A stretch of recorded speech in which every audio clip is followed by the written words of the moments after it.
Hindi niya kailangang malaman na hindi tunay si Lolita. At wala na nga si Lolita kina Mateo. Ha?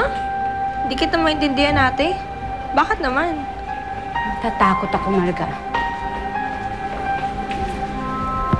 Si Lolita ang dahilan kung bakit umalis si Daldalita kina Mateo.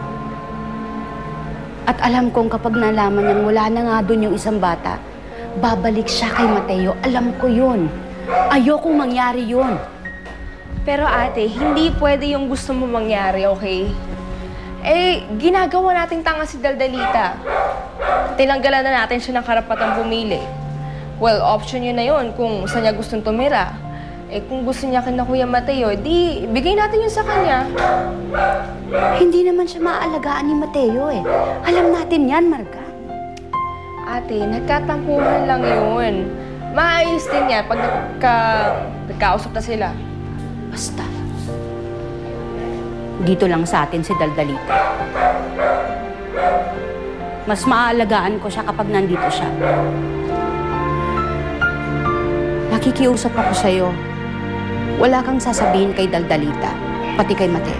Minsan lang ako maging makasarili, Marga. Pagbigyan mo naman ako.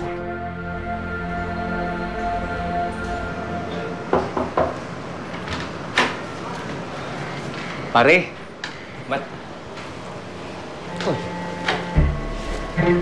si Mateo. Uy, mukhang masarap yan na. Wala bang gravy? Ay, kay Mateo to, hindi to sa'yo. Tara kanina. Kay Mateo? Meron pa ba iba? Kay Sir na naman. Palagi na lang kay Sir, kay Sir, kay Sir, kay Sir.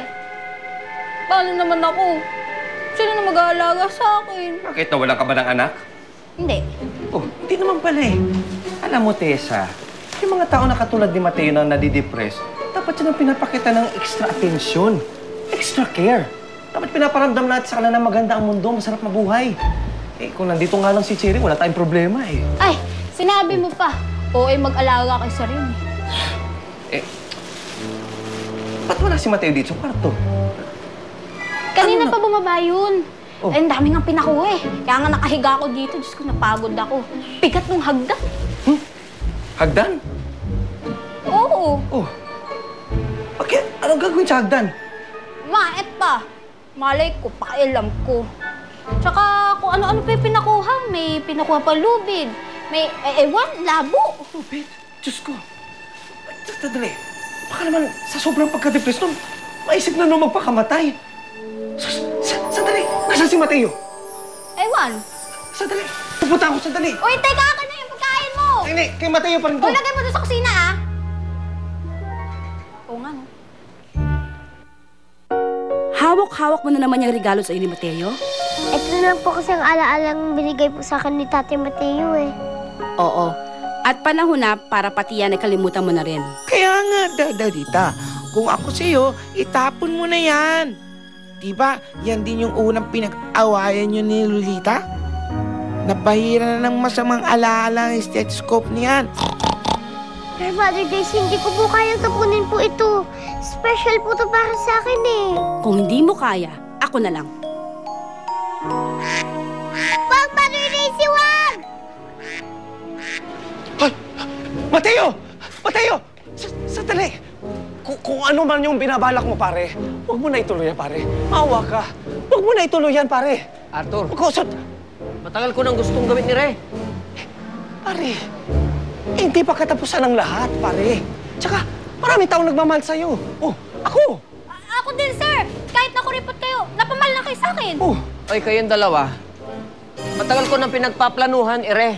Kaya kailangan ko na itong gawin, ngayon na. wag! Pare, marami pang dahilan para mabuhay ka. Pare, tsaka, mapag-uusapan naman ang natin, di ba? Magkaibigan tayo. Kaibigan mo ko. Kaya pare, please lang, tumabak ka na dyan sa hagdanan. Oo nga, sir! Sir, mag-isip ka! Isipin niyo kaming dalawa! Oo. Isipin niyo ko! Sino na magpapasweldo sa akin pag nawala ka? Sir, life is beautiful! Huwag kayo magpapakamatay! Ha? Sino ga magpapakamatay? Ikaw! Ako? Oh, Hindi ako magpapakamatay. Ano ba sinasabi ninyo? oh. Eh, anong ginagawa mo dyan? Ako'y nakabili ng duyan. Ayan, ikakabit ko. Isaya naman. Ay, ayun naman pala eh. Sir, kasi paano itong kaibigan niyo? Alawak na imahinasyon. Ako? Eh, pare, kasi naman, baka mamaya kung anong gawin mo dyan. Kanina kasi ang lungkot-lungkot mo. Sus, Kayong dalawa, salamat sa inyong concern.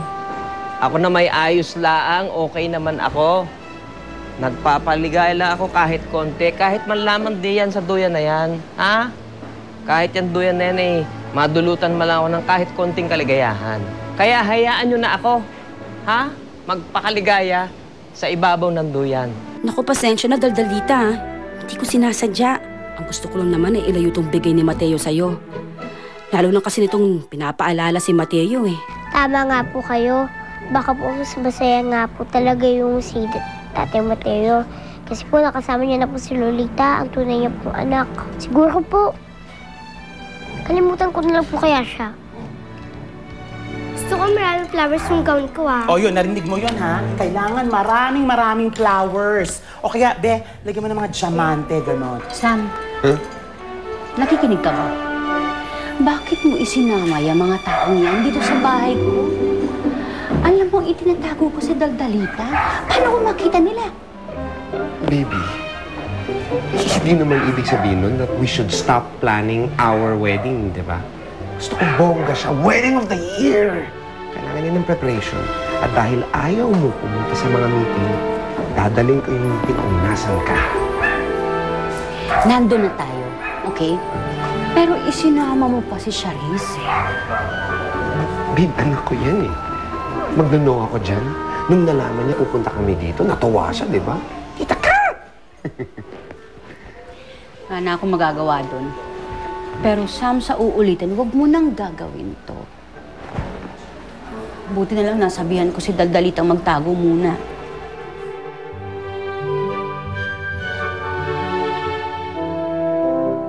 Bakit kailangan natin magtago?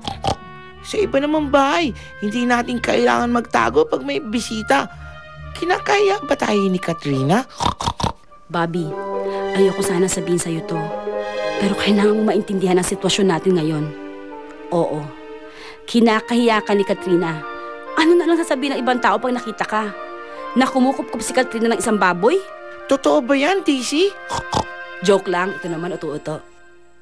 Sabi po ni Aling Katrina, pananalian lang naman daw po ito.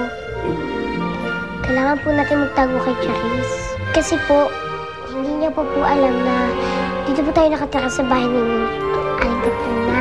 Kasi baka mag-soilers po siya eh. Kaya naghahanap lang po siya ng shampoo. Para po sabihin po sa kanya ang lahat ng totoo. Masyadong revealing eh, hindi ba? Babes, alam mo naman, type na type ko yung mga ganyan na dress eh. You will look beautiful. Siksik na siksik. Ano? Sa pag-ibig. Love. Naamoy mo ba yun? Ano yun, Charisse? Parang may kakaibang amoy ngayon dito sa bahay ng Mangkat. Ano yun? Parang pamilyar sa akin to ah.